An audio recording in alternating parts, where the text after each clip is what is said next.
어느 날 부인은 어린 아들 구경을 불러 이렇게 분부했습니다.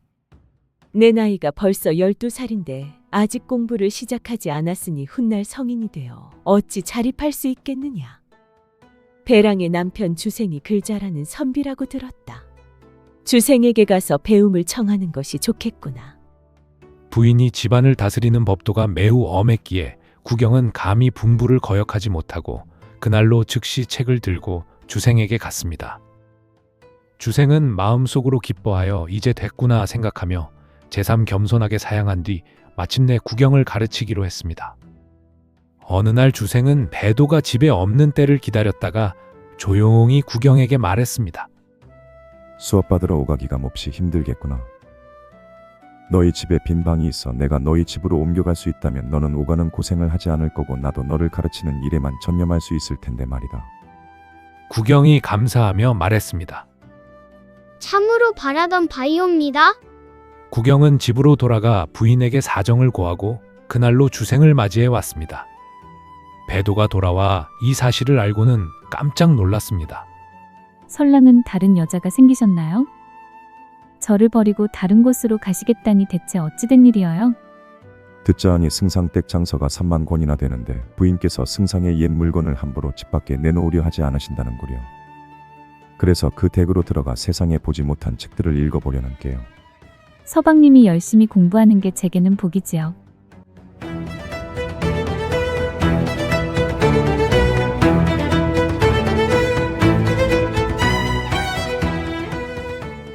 주생은 승상의 집으로 거처를 옮기긴 했지만 낮에는 구경과 함께 지내고 밤에는 집안의 문단속이 철저해서 뾰족한 수를 낼 수가 없었습니다. 고민으로 잠 못 이루며 열흘을 보내더니 문득 이런 생각이 들었습니다. 내가 여기 온 건 본래 선아를 만나보기 위해서였건만 지금 좋은 봄날이 다 지나가는데 아직도 만남을 이루지 못하고 있구나. 황화가 맑아지기를 기다리자니 사람의 수명이 얼마나 될까. 차라리 깊은 밤에 선아의 방으로 뛰어드는 게 낫지 않을까. 잘 되면 높은 감투고 안 되면 죽기밖에 더 하겠어. 그날 밤은 달이 없었습니다. 주생은 몇 겹 담장을 넘어 선화의 방 앞에 이르렀습니다. 복도가 구불구불하고 주령과 장막이 겹겹이 쳐 있었습니다. 한참을 응시하니 인기척은 전혀 없고 다만 선화가 불을 밝힌 채 연주하는 모습이 보일 뿐이었습니다. 주생은 난간 사이에 몸을 숨기고 선화의 연주를 들었습니다. 선화는 연주를 마치더니 작은 소리로 소동파의 하신랑을 노래했습니다. 주렴 밖에 그 누가 문을 밀쳐서 요대 노래 부르던 단꿈을 깨우나. 누군가 했더니 대숲에 부는 바람소리네. 주생이 즉시 주렴 아래서 작은 소리로 읊조렸습니다. 바람 소리라 하지 마오. 진짜 님이 오셨으니. 선화가 못 들은 척 불을 끄고 잠자리에 들자 주생은 안으로 들어와 잠자리를 함께 했습니다. 선화는 나이가 어린데다 몸도 약해서 정사를 견디지 못하더니 이윽고 옅은 구름 사이로 비가 쏟아지듯 하면서 버들 같은 자태에 꽃 같은 아름다움을 내뿜고 보드랍고 달콤한 말을 속삭이며 얼굴을 살짝 찡그려 웃음 지었습니다. 주생은 벌과 나비가 꽃을 탐하듯 정신이 아득히 녹아내려 새벽이 밝아오는 줄도 몰랐습니다. 문득 맑은 꾀꼬리 소리가 난간 밖 꽃밭에서 들려왔습니다. 주생은 깜짝 놀라 문 밖으로 나갔습니다. 고요한 연못에 새벽 기운이 아슴푸레했습니다. 선화는 문 밖으로 나가 주생을 전송하고는 문을 닫고 들어오며 말했습니다. 앞으로 다시는 오지 마세요. 비밀이 누설되면 목숨이 위태로울 거예요. 주생은 가슴속이 꽉 막히며 목이 메어왔습니다. 주생은 뛰어가며 말했습니다. 간신히 좋은 인연을 맺었건만 왜 이리 야박하게 대하시오.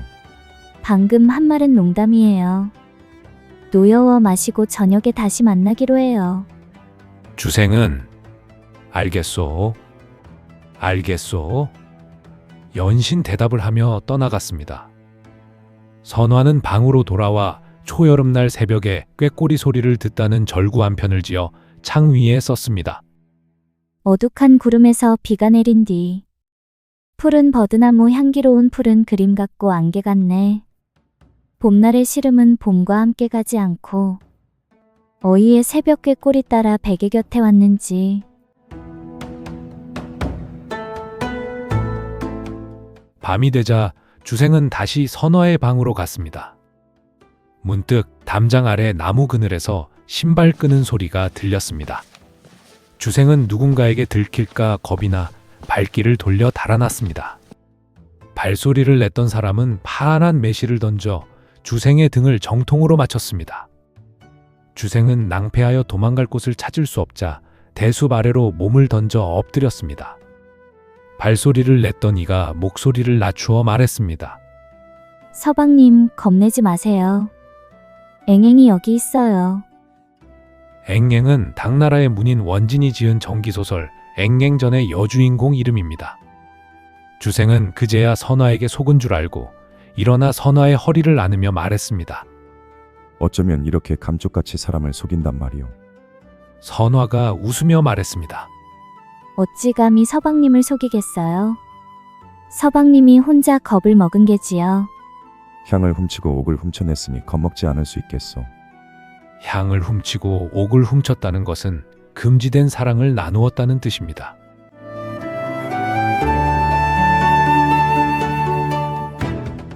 주생이 선화의 손을 잡고 방으로 들어가더니 창 위에 적힌 시를 보고는 마지막 구절을 손가락으로 가리키며 말했습니다. 미인에게 무슨 시름이 있기에 이런 말을 했을꼬. 선화가 근심스러운 얼굴로 말했습니다. 여자의 몸은 늘 근심과 함께 살아가지요. 님을 만나기 전에는 만나게 되기만 바라고 만나고 난 뒤에는 헤어질까 두려워해요. 그러니 여자의 몸이 어디간들 근심이 없을 수 있겠어요. 더구나 서방님께선 남의 집 처녀를 엿보는 잘못을 범하셨고 저는 부정하게 남자를 만나는 치욕스러운 일을 저질렀어요. 하루아침에 불행한 일이 생겨 우리의 일이 드러나고 만다면 친척에게 용납되지 못할 것이요 마을에서도 천시당하겠지요. 그러고 나면 서방님과 손잡고 평생을 함께하고자 한들 어찌 그리 될 수 있겠습니까? 오늘 일은 구름 사이로 달이 나오고 잎사귀 사이로 꽃이 핀 것과 같아서 한때의 즐거움이야 얻을 수 있겠지만 그것이 어찌 오래갈 수 있겠어요? 말을 마치고는 눈물을 흘리는데 구슬 같은 눈물에 알알이 원한이 맺히며 마음을 가누지 못하는 것 같았습니다. 주생은 눈물을 닦아주며 위로하는 말을 했습니다. 사내대장부가 한 여자를 아내로 맞지 못할 이유가 뭐 있겠소. 중매를 통해 혼약을 맺고 모든 예를 갖추어 당신을 아내로 맞이할 테니 걱정할 것 없소. 선화가 눈물을 거두고 감사의 말을 했습니다. 서방님의 말씀대로만 된다면 시집가서 가정을 화목하게 할 것이요. 정성껏 음식을 마련해 조상께 제사를 올리겠어요. 선화는 화장품 상자에서 작은 솜거울을 꺼내 둘로 쪼개더니 하나는 자신이 간직하고 다른 하나는 주생에게 주며 말했습니다. 화촉을 밝히는 그날까지 기다렸다가 이 거울을 다시 합하기로 해요. 또 비단 부채를 주생에게 주며 말했습니다. 이 두 가지 물건은 비록 보잘것없는 것이지만 제 마음을 표하기에는 부족함이 없을 거예요. 모쪼록 남편과 함께 봉황을 타고 하늘에 올랐던 농옥을 기억하시고 가을날 비단 부채에 원망을 남기지 말아주세요. 항아의 모습은 보이지 않을지라도 환한 달을 보듯 이 거울을 어여삐 여겨주세요. 가을날 비단 부채란 부채가 여름에만 소용되고 가을에는 소용되지 않는다는 데서 실현당한 여인이 자신을 비유하는 말로 사용됩니다. 항아는 달나라에 산다는 선녀입니다. 이날 이후 두 사람은 하루도 빠짐없이 밤에 만났다가 새벽에 헤어지는 일을 반복했습니다.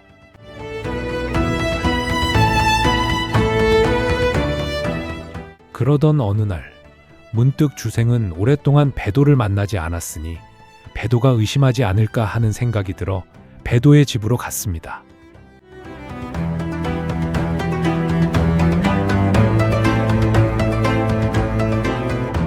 선화는 밤에 주생의 방에 와서 몰래 주생의 가방을 뒤지다가 배도가 주생에게 준 시 몇 편을 발견했습니다. 선화는 질투심을 이기지 못해 책상 위에 있던 붓으로 배도의 시를 까맣게 뭉개버렸습니다. 그러고는 아남이라는 사패의 노랫말 한 편을 새로 지은 다음 비취색 비단에 써서 주생의 가방 안에 넣어두고 방을 나왔습니다. 선화가 지은 노랫말은 이러했습니다. 창밖에 드문드문 반딧불빛 깜박이고 높다란 누각에는 달이 걸렸네. 섬돌에는 대나무를 지나는 바람소리, 주렴에는 오동나무 그림자, 밤은 고요하고 사람은 시름겹네. 방탕한 그대는 소식도 없이 어디서 한가로이 논이는지 생각지 않으리라. 헤어질 마음 끊이지 않으면서도 부질없이 동트기만 기다리네. 하루는 부인이 잔치를 열고 배도를 불렀습니다. 부인은 주생의 학문과 품행을 칭찬하는 한편 아들을 열심히 지도해 주는데 감사하며 이런 뜻을 주생에게 전해달라고 했습니다. 한편 배도는 이날 밤 잠을 이루지 못하고 홀로 앉아 있다가 문득 주생의 가방을 열어보았습니다. 자신이 지은 노랫말이 먹물로 더럽혀져 있는 것을 보고 몹시 의심스러운 생각이 들었습니다. 곧이어 아남이 노랫말을 발견하고는 그것이 선화의 소행임을 알아차렸습니다. 배도는 매우 화가 나서 선화가 지은 노랫말을 소매 속에 넣고 주생의 가방을 원래대로 닫아놓은 뒤 앉아서 아침이 오기를 기다렸습니다. 아침에 주생이 술에서 깨어나자 배도가 천천히 물었습니다.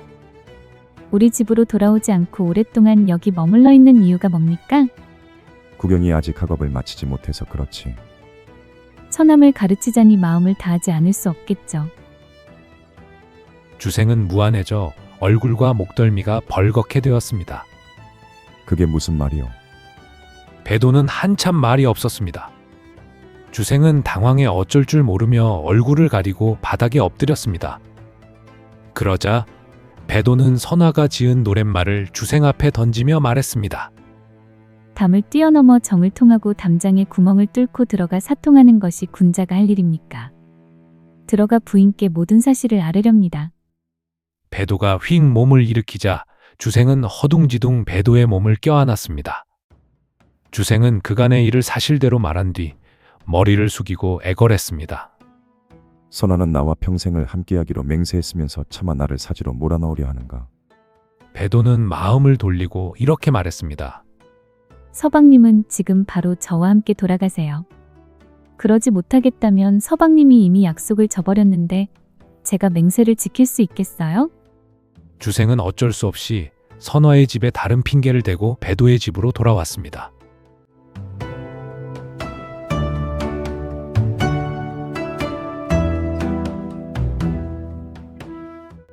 배도는 주생과 선화의 일을 알게 된 뒤로 다시는 주생을 설랑이라 부르지 않았습니다. 그동안 속았던 것이 생각나 마음이 편치 않았기 때문입니다.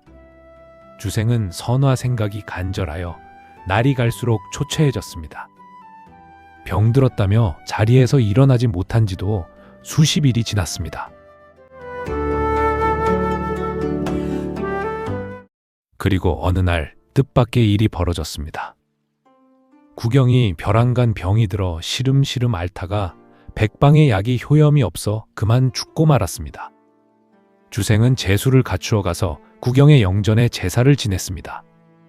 선화 또한 주생을 생각하다가 병이 들어 혼자 힘으로는 거동도 할 수 없었는데 홀연 주생이 왔다는 말을 듣고는 병을 무릅쓰고 억지로 몸을 일으켰습니다. 선화는 옅은 화장에 소복 차림으로 주렴을 친 방 안에 홀로 서 있었습니다. 주생이 제사를 마치고 돌아서니 바라보니 멀리 선화의 모습이 보였습니다. 눈길에 정을 담아 보내고 나와 잠시 서성이다 돌아보니 선화는 이미 보이지 않았습니다. 몇 달 뒤 배도 또한 배신감 때문인지 시름시름 앓더니 병에 걸려 일어나지 못하게 되었습니다. 그러던 차에 배도는 죽음에 임박해서 주생의 무릎을 베고 눈물을 삼키며 말했습니다. 미천한 제가 서방님의 그늘에 의지해 살아왔거늘 꽃이 시들기도 전에 두견새가 먼저 울 줄 어찌 알았겠습니까? 이제 서방님과 영원히 이별이군요. 화려한 옷과 아름다운 음악도 오늘로 끝이고 지난날의 바람도 이미 허사가 되었네요. 한 가지 소원이 있어요. 제가 죽은 뒤 선화를 아내로 맞으시고 서방님이 자주 오가는 길가에 제 뼈를 묻어주세요. 그렇게만 해주시면 저는 죽어도 산 것과 다름이 없을 거예요. 꽃이 시들기도 전에 두견새가 먼저 운다는 것은 자신의 때에 이른 죽음을 비유한 말입니다. 배도는 말을 마치고 기절하더니 한참 뒤에 다시 깨어나 눈을 뜨고 주생을 보며 말했습니다. 서방님, 부디 몸 건강히 지내세요.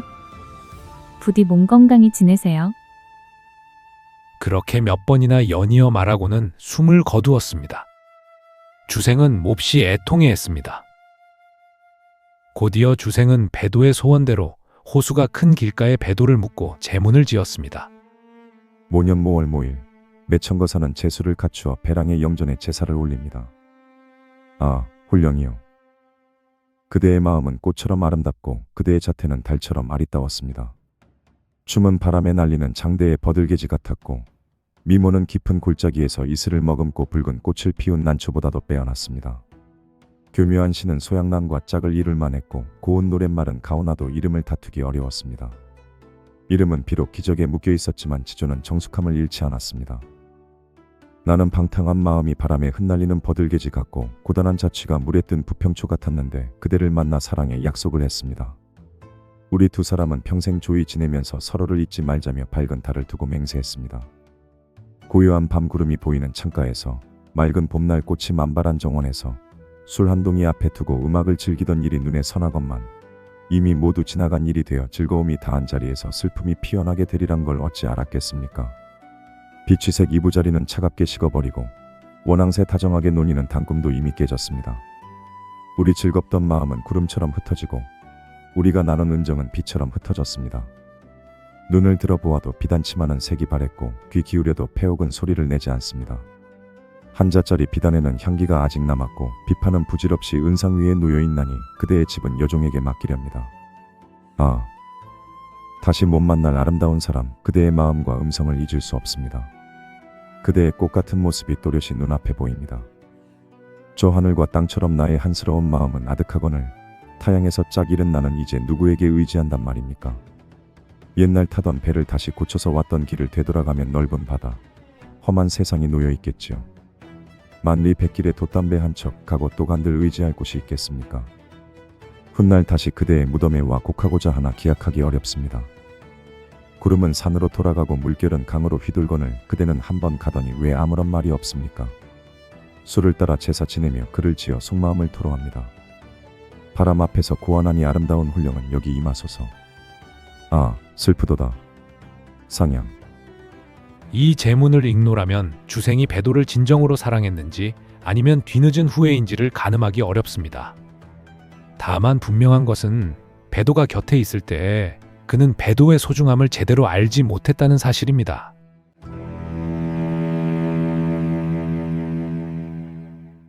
주생은 제사를 마치고 배도의 여종 2명과 작별하며 말했습니다. 너희들은 집을 잘 건사하도록 해라.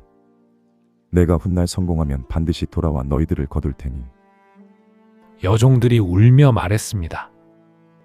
저희는 아씨를 어머니처럼 모셨고 아씨는 저희를 친딸인 양 사랑해 주셨어요. 저희들의 운명이 기박해서 아씨가 일찍 돌아가시고 말았어요. 이제 저희가 믿고 의지할 분은 오직 서방님뿐인데 지금 서방님마저 떠나시면 저희는 누구를 의지하고 살란 말입니까? 여종들은 큰 소리로 통곡하기를 그치지 않았습니다. 주생은 거듭들을 위로하고 눈물을 뿌리며 배에 올랐지만 차마 배를 출발시키지 못했습니다. 그날 밤 주생은 수홍교 아래에서 묵었습니다. 멀리 선화의 집을 바라보니 은빛 등불과 붉은 촛불이 숲을 사이로 깜빡였습니다.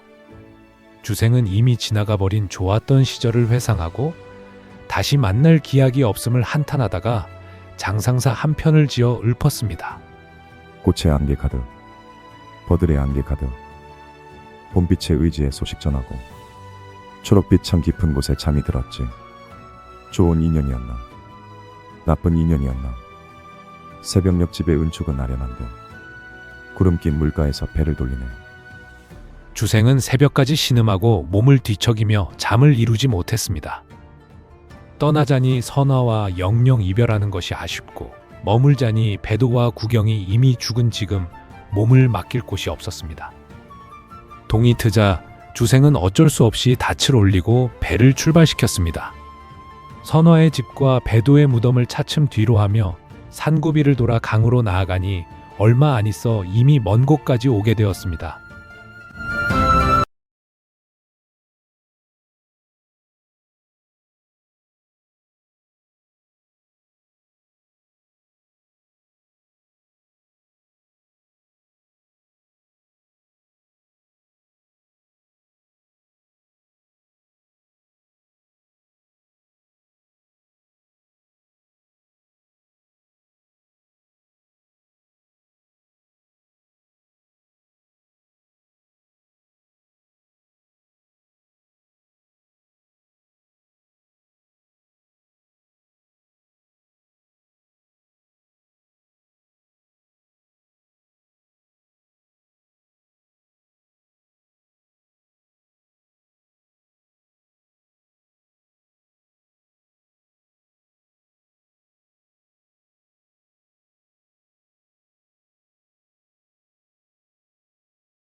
구독과 좋아요 댓글은 다음 영상 제작에 큰 힘이 됩니다. 감사합니다.